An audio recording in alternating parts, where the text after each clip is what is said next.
নাটোরের বাগাতিপাড়ায় একটি বাড়িতে পানি ভর্তি ড্রামে পড়ে ২ বছরের এক শিশুর মৃত্যু হয়েছে। নিহত শিশুটির নাম মানহা বিনতে মোস্তাফিজ। রবিবার দুপুরে উপজেলার পাকা ইউনিয়নের মারিয়া গ্রামে এ ঘটনা ঘটে। নিহত শিশু ওই গ্রামের মোস্তাফিজুর রহমান এবং রিচি সরকার দম্পতির মেয়ে। পরিবার ও স্থানীয় সূত্রে জানা যায়, ঘটনার দিন দুপুরে নিহত শিশুর মা শিশুটিকে ঘুম পাড়াবে বলে ঘরে নিয়ে যায়। কিছুক্ষণ পরে মা মনে করে মেয়ে ঘুমিয়ে গেছে। এর এক পর্যায়ে মা নিজেও ঘুমিয়ে যায়।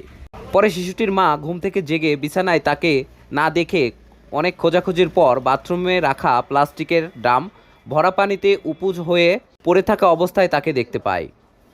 পরিবারের ধারণা সে পানিতে খেলার জন্য নেমে আর উঠতে পারেনি। পরে শিশুটিকে উদ্ধার করে বাগাতিপাড়া স্বাস্থ্য কমপ্লেক্স হাসপাতালে নিয়ে গেলে কর্তব্যরত চিকিৎসক তাকে মৃত ঘোষণা করেন।